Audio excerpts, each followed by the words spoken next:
Okay, let's go for the chapter on temperature and heat. Let's try to define temperature. Well, temperature has not a very accurate definition. We can say that temperature is related to the thermal energy of a substance. Also, it tells us how hot or how cold an object is. Okay, let's go now to thermal equilibrium. Thermal equilibrium. We say that any two objects are in thermal equilibrium when they have the same temperature. Correct? So actually thermal equilibrium is related to the same temperature when we have two objects. We're relating two objects, right? Same temperature.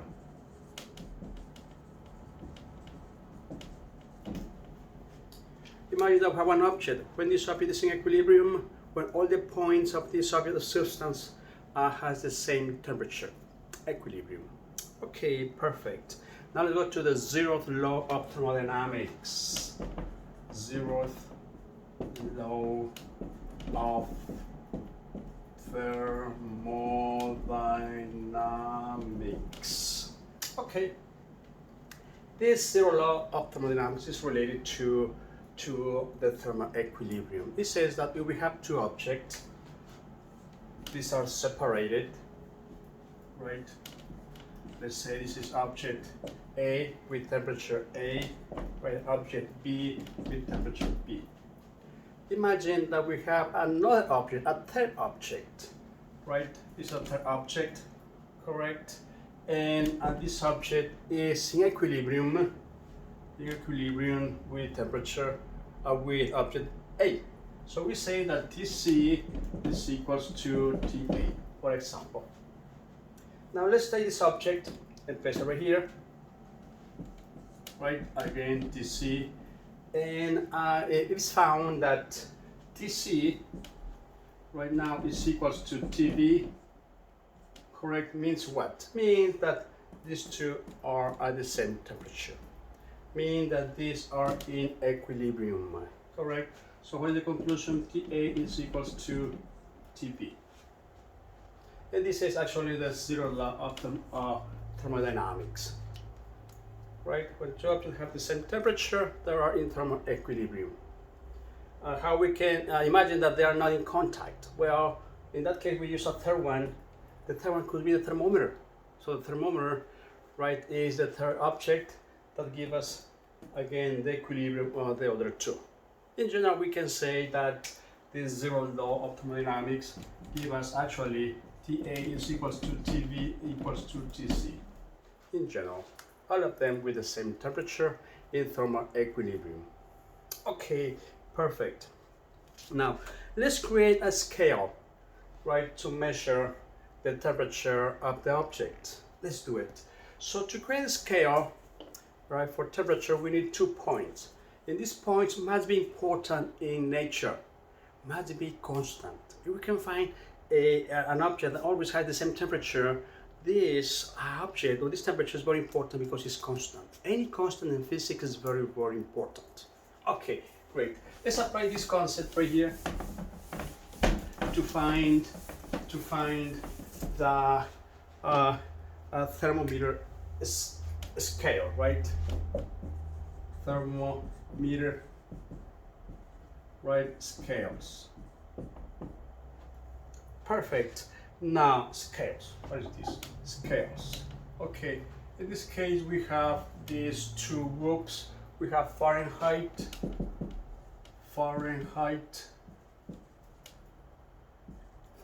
right? Scale, and we have Celsius scale. Correct? Okay. Again, to create a scale, we need 2 points. For Fahrenheit, we have the lower point and the upper point given by this condition, right? We have a lower point. The lower point used by Fahrenheit is the mixture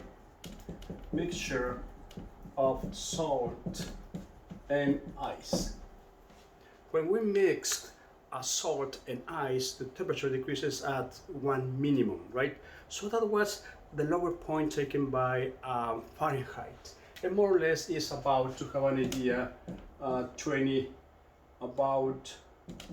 20 degrees Celsius below zero.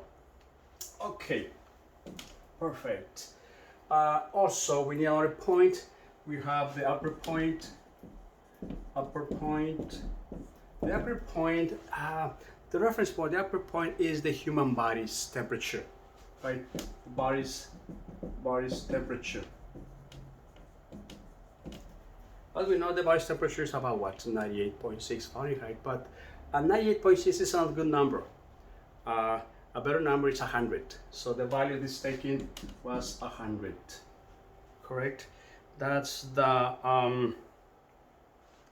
value for the upper point for this Fahrenheit thermometer. Okay, now let's go to Celsius. For Celsius, we have the lower point. The lower point is also called the ice point. Ice point. Right, it's found that in nature, we have ice and water, right, and they coexist in thermal equilibrium at sea level. They always get the same temperature, and that is called again the ice point, and the value is 0 Celsius, correct? 0 Celsius, right? Again, this ice point is the lower the temperature at which ice and water coexist in thermal equilibrium at sea level. Sea level means 1 atmospheric pressure. Okay, the upper point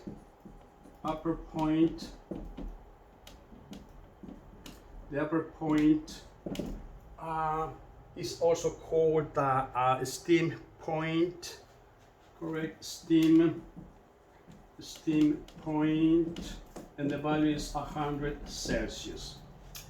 The same thing is found that in nature, water, boiling water and steam coexist in thermal equilibrium at sea level, and the temperature is always the same, correct? Because it's constant, this quantity must be very important, and that's again the upper point for a Celsius thermometer. Okay, perfect. Now, let's find a relationship between these 2 points. We have, for example, this is the thermometer for Celsius, and this is the thermometer for Fahrenheit, correct? Fahrenheit. Now, when this is, I found when this is 0 Celsius, right, 0 Celsius, this is about 32 Fahrenheit. When this is 100 Celsius, correct, this is about 212 Fahrenheit. Okay, now let's try to find a relationship between these two scales. Great, let's do it. Let's do it. So, imagine that we have this graph. This is Fahrenheit temperature and this is Celsius temperature. Okay, when this is 0, what is the value for Fahrenheit? Gonna be 32. When this is 100, right, 100 Celsius, this is 212 Fahrenheit. Correct? Now, let's create a graph right like this. Okay, now this is a linear simulate a linear equation, right? So then we have something like y is equals to mx plus b, correct? Okay, let's find the equation for this line using now Fahrenheit and Celsius temperature. Perfect, let's do it. So what do we have? Instead of y, we use, right, Fahrenheit equals to okay, the slope m, x now is the x coordinates, right, becomes Celsius temperature, right, plus 32, okay, plus 32. Perfect. Now, what should be the slope? Remember, how do we find the slope? Change in y over change in x. What is the change in y? Gonna be 212 minus what? 32 divided by 100 minus 0, correct? Tc plus 32. And what is this? This is 180, right? 180 over 100 Celsius temperature plus 32, correct? Finally, we can reduce this quantity to this. So what do we have? We have Fahrenheit temperature is equals to 9 over 5, correct? Tc plus 32, correct? And this is the conversion between, right, Celsius and Fahrenheit, correct? Perfect. Now let's see, when we're dealing with a thermometer, usually we use mercury, but this is a range for mercury. Mercury, right, goes from, this is mercury goes from negative, right, 3.8 Celsius, correct, to 356.7 Celsius. Okay, imagine that we're looking for temperature below this quantity. Well, we need to change the substance. The same thing happened right here. If we're looking for a temperature greater than this temperature, we have to change the substance. Okay, let's start with temperatures below, right, 3.8 Celsius. The substance that is used is gas. So in this case, we have two types of gas thermometers, right? Constant pressure gas thermometer, a constant volume gas thermometer. Okay, let's do it. So we have again the gas thermometer, right? We have again two types. We have constant pressure, and we have constant volume.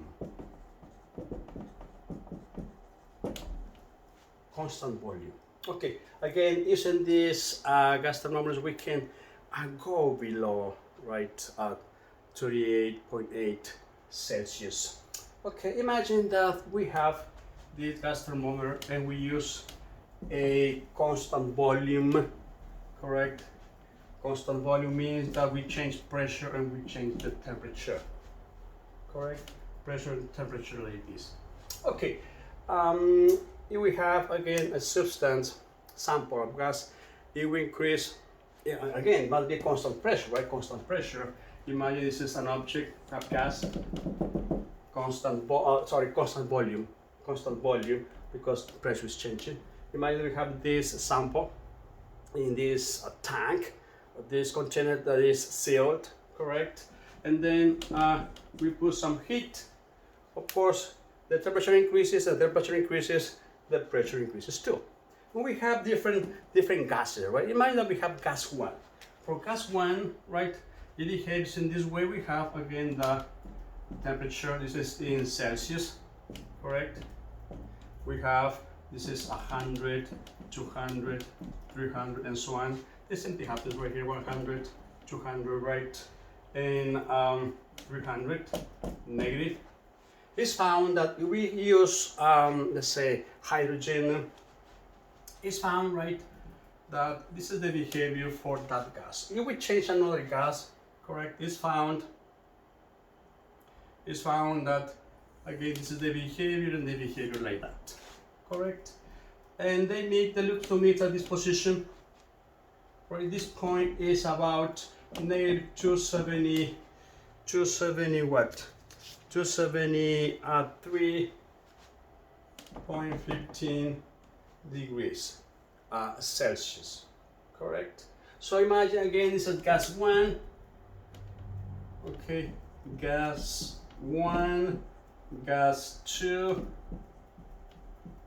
right, and gas 3. All of them looks to meet at this point, right, at this temperature, correct? Meaning that this point is very important. All of the gases meet at the same point, at the same temperature. So this point is constant. It must be, because a constant must be a very important point in physics. And this point is taken as the point for a new scale. Remember, so far we have two, Fahrenheit and Celsius. Now this one, because also it's important, it's a constant, right, is the origin for a new scale, the absolute scale, the Kelvin scale, correct? And it's found that the Kelvin scale, Kelvin temperature, is equals to temperature in Celsius plus 273.15. Correct. And this is coming again from using gases, right? Originate a very important point in nature that happens for gases, right, at this temperature. Okay, great. Look, one of the definitions for the absolute temperature is in this way, because temperature, right, in Kelvin, because temperature is proportional to the pressure, right? We just mentioned it, because we are dealing with constant volume. We increase the temperature, we increase the pressure, right? So temperature is proportional to the pressure. We increase the pressure, increase the temperature, or vice versa. It's the same idea. Okay, perfect. Now, how do we eliminate this symbol? Using a constant. Okay, so temperature is equals to a constant times pressure. Perfect. Now let's solve for K. So K is equals to temperature over pressure. But pressure, this ratio is always a constant. We can we can take case 1, T1, P1, or T2, P2, right? They're always the same ratio, right? So from here we can conclude that T1 over P1 is equals to T2 over P2. Correct? And this is the way how this absolute temperature is defined. It's defined in this way. We have that T1, for example, is equals to T2, correct, P2 over P1. Correct? Now, because we need to go back to this relationship, we need to fix, right, this quantity and this quantity. These are found from the triple point, correct? And the triple point is found to be that the temperature is equals to this temperature, which is 273.16, right, times the pressure divided by this pressure when we have the triple point, and that pressure is 610 pascals. So this is again the way how the absolute temperature is defined. Temperature is defined. Perfect. Great. Now let's see, we mentioned that a thermometer, especially when we are dealing with mercury, with the property that when the temperature increases, right, the volume of the mercury increases too, correct? So actually it's found that most of the substances expand when the temperature increases and contract when the temperature decreases. Okay, let's try to find a formula that gives us this concept. Imagine that we have this object, right? This material right here, or is a conductor. Okay, and this is at this temperature T1. Imagine that the temperature is equals to 20 Celsius and the length is L naught, correct? What happens if we increase the temperature? Well, imagine now T2, or final temperature, right, equals, let's say, to 80 Celsius. what happens to the length? Well, the length, correct, increases. And we have this extra delta L. Correct? Perfect. Now, what happens if we increase the change in temperature? By the way, right here, what should be the change in temperature? Change in temperature is what? 80 minus 20 equals to 60 Celsius, correct? Now let's increase this change. And let's see what happens. Again, at the beginning we have the same length, or not, and the temperature T1 is equals to 20. But now the final temperature is going to be 100. What happens to the new length? Well, it's found that the length increases. This is for case 1, for example, correct? And this is, imagine, for case 2. It's found that, again, that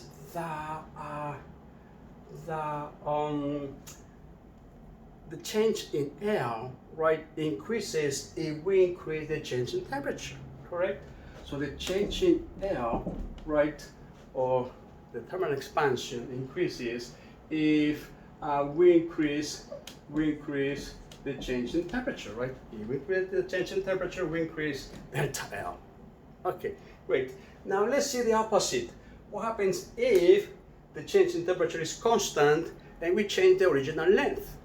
Okay, when that happens at the beginning, one more time, this is case 1. We have T1 equals to 20 Celsius, correct? And T2 equals to 80 Celsius. Well, we get the same result as case 1 right here, correct? Imagine. So we have this delta L1. And this is L0, case 1. Now let's increase the original length. Okay, this original length, correct, right here. And at the beginning again is 20 Celsius. Now let's increase it to 80. Okay, T2 equals to 80 Celsius. What happens? Well, it's found that this new delta L2 is also greater than before. Means what? Means that this delta L is proportional also to the initial, because this is case 2 original length, right? It's proportional to the initial length, correct? Perfect. Proportionally, let's use this symbol for proportional, right? Proportional. Perfect. Remember, these are the factors. These are the factors that act on change in L, or the linear thermal expansion, correct? So what happens when we combine the factors are multiplied, correct? So what do we have? Delta L is proportional. It's proportional to what? It's proportional to L0 times delta T, correct? How do we make this symbol? Using a constant. Why do we need a constant for? To match the unit.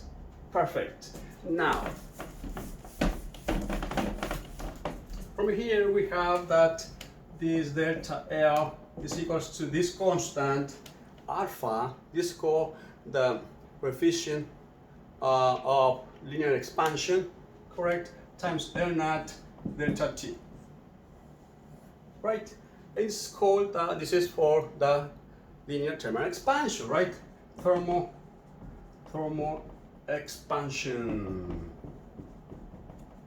correct? Alpha is called the coefficient, correct, of linear expansion. Coefficient, right, of linear expansion, correct? Again, at the end, what do we have? The new length. Well, the new length L is equals to L0 plus what? Plus this change in length, and this is equals to what? L0 plus what is this? Delta L is going to be alpha L0, right? Delta T. At the end, what do we have? This equals to L0 times what? 1 plus alpha delta T. Correct? This coefficient of linear expansion depends on the material, right?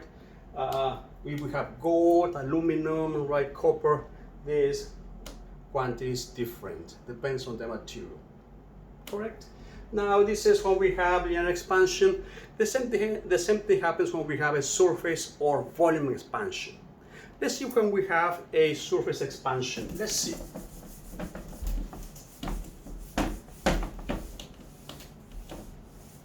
Just remember this quantity is going to be linear expansion is equals to alpha, right, L naught delta t. Now value that we have area.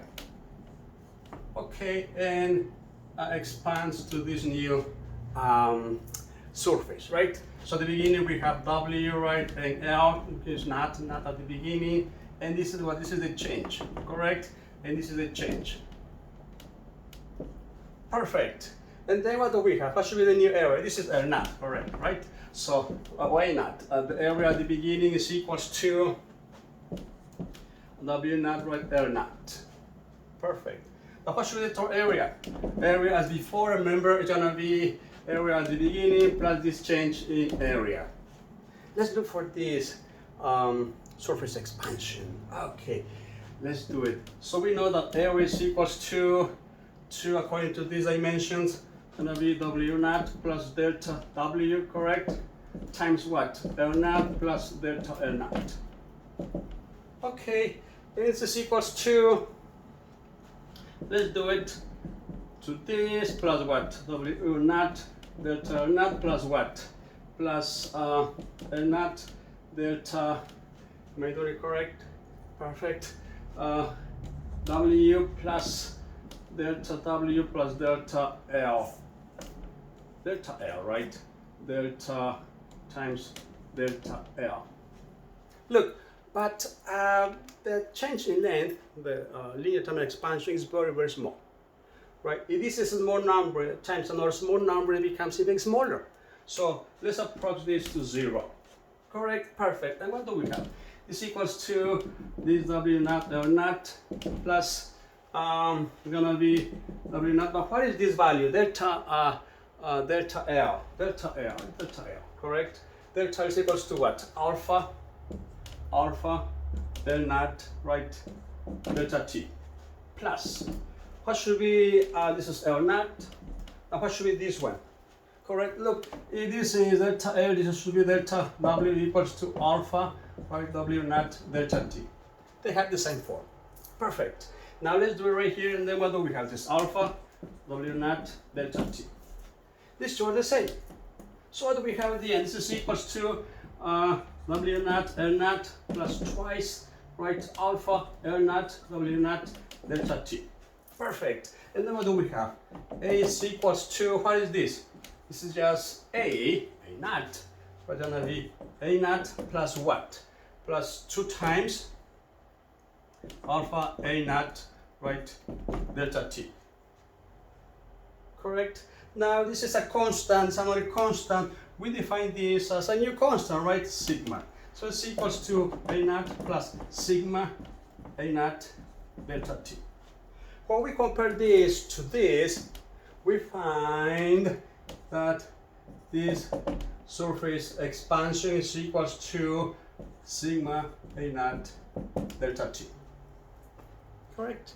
In the same way we can do for volume, the same technique. For volume, it's found that this volume expansion now is going to be equals to beta times initial volume times delta T. Where beta, look, sigma is twice alpha, beta is equals 3 times alpha. So the third dimension, right? 3 dimensions, correct? And this is again for volume, for area, and for linear thermal expansions. You see it? Perfect. Great. Can't believe it. Now let's go to heat. We have time. Yeah, we still have time. Okay. Let's go to heat. Let's define heat. Heat is more easier to define than temperature. Okay, let's go to heat. Heat, we can define it, heat, right, as the energy transfer, right, from one object to an object when they are in contact at different temperature. We have two objects, right? They're in contact, thermal contact. Now, when we have energy transfer from one object to another object, because of difference in temperature, we call that energy heat. Heat energy in transfer. Okay, energy transfer. Imagine that we have this object right here. They are in contact, right? This is T equals to 20, and this is T equals to 80 Celsius, right? What happens? Well, we have heat, right, from the hot object moving to the cooler object. The symbol for heat is Q, correct? So heat goes from here to here, always from the hot object to the cooler object, correct? Also, we need unit for heat. The unit of heat is, it has different units. We have calories, joules, and BTUs. Okay, unit, we have calories, we have joules, right, and BTUs. Correct? And this is the relationship between these three units, BTUs. Okay, this is the relationship again between these three units. We have that one BTU is equals to, let me look for the relationship right here in from your book. We have 1 BTU, this is British thermal unit, is equals to, okay, 778 pound, correct, feet, foot pound, correct, foot pound is equals to 252 calories, and this is equals to 1055 joules. Correct. These are the units for heat. Also have definitions. Definition for calorie. For example, calorie is the heat requires to increase the temperature of 1 gram of water by 1 Celsius. The BTU, the same thing. BTU is the amount of heat required to increase the temperature of 1 pound of mass by 1 Fahrenheit degree. Correct? Perfect. That should be the definitions for these units, calories and BTUs. Also, we have joules. Joules is again the units that we use in the metric system for energy or work. Great. Now let's go to heat capacity. Okay, let's go to heat capacity. Perfect. Heat capacity. Okay. Actually, it's a specific heat. That's what we call specific capacity. Right here is a specific heat. Okay, let's go to specific heat. Specific heat. Specific heat. Okay, let's do it. Let's try to find this specific heat. Imagine that we have these two objects. Okay, these two objects. Okay, one more time, they're in contact. So T1 equals to 20 Celsius and T2 equals to 80 Celsius. What happens? Well, we have heat, right, transfer from the hot object to the cool object. Let's say this is case 1. Great. Imagine that this for simplicity that they have the same mass, right? The same material. For example, water and water. Okay. Now let's see what happens if we increase the change. Right here, what is the change in temperature?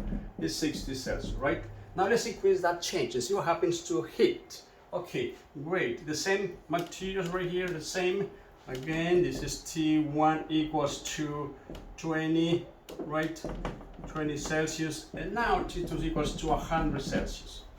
Correct. Now we have heat again from the second one moving to the first one. But is the same amount of heat? No, the heat increases and we increase the change, right? We have a different amount of heat, correct? In this case, heat 2 is greater than heat 1, the heat transferred. Perfect. And then what do we have? Well, for this is case 1, this is case 2, right? The change is equals to 80 Celsius, right? So what is the conclusion for this? We conclude that heat transfer is proportional to what? To the change in temperature. If we increase the change in temperature, we increase the heat transferred. Okay, perfect. Now let's see what happens if we change the masses, correct? And we keep constant that change in temperature. Again, imagine this is 1 kilogram. Well, this is 1 kilogram. Okay, 1 kilogram right here, right? Now, let's increase the mass. Imagine now we have what? 5 kilograms, 5 kilograms. Perfect. But the change stays the same, right? Right here is 80, right? And 20 as before. But we increase the mass. What happens then? Well, it found that we are transferring more heat from here to here. Correct? Means again what? That the heat transferred is proportional to the amount of mass. If we increase the amount of mass, we increase the heat transfer. Perfect. Now let's combine these two concepts, these two factors. And what do we have? Heat is proportional to mass times delta T. Again, we need to eliminate this symbol. We want an equation, right? Also, we need to match the units, correct? So in this case, we have that heat is equals to C m delta T. In this case, this C, little c, right, is called the specific heat. Okay, this is the specific heat. Correct? So the specific heat is equals to what? Heat over m delta T. Correct? And this depends on the material, right? For gold, for aluminum, for copper, and so on, has right different value. Specific heat. Sometimes it's called specific heat capacity. Correct? Perfect. Also, in many cases, we prefer to use the molar specific heat. Using moles, numbers of moles. Okay, let's find a formula for that. Okay, great. Where's the eraser? Right here.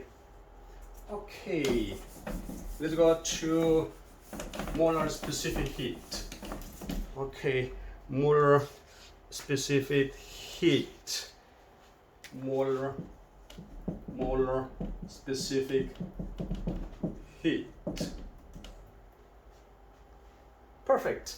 Okay, let's finish this topic and let's stop right here because these videos are only 3 minutes long. I don't know why it's 30 minutes long. Okay, perfect. Specific heat. For this case, let's go to the case when we are dealing with numbers of moles, right? The numbers of moles is equals to number of the particle divided by Avogadro's number, correct? If we multiply this by mass and this by mass of the sample, right? The gas, right? This is the mass of the substance divided by the molar mass, right? The molar mass, correct? Perfect. So numbers of mole is equals then to mass over molar mass. Perfect. From here, mass is equals to what? It's equals to numbers of moles, the molar mass. Now let's go back and substitute this value right here, correct? So what do we have? Heat is equals to Cm delta T. From here, right, mass is equals to NCm, right, NCm, correct, delta T.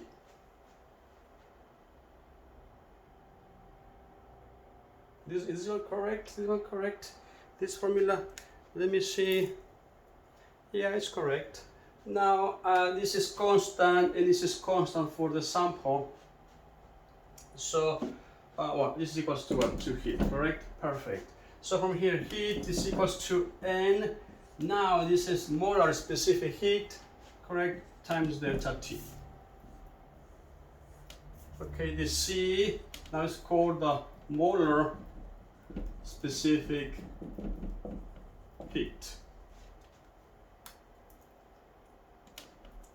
Of course, it's different from this regular specific heat. Correct? Perfect. For example, for water, this molar specific heat is equals to 75.4 joules per mole per Kelvin, for instance. Correct? Okay, and with this we stop right here for this chapter. In the second part we're gonna continue right for the rest of the topics. Okay, see you in the second part.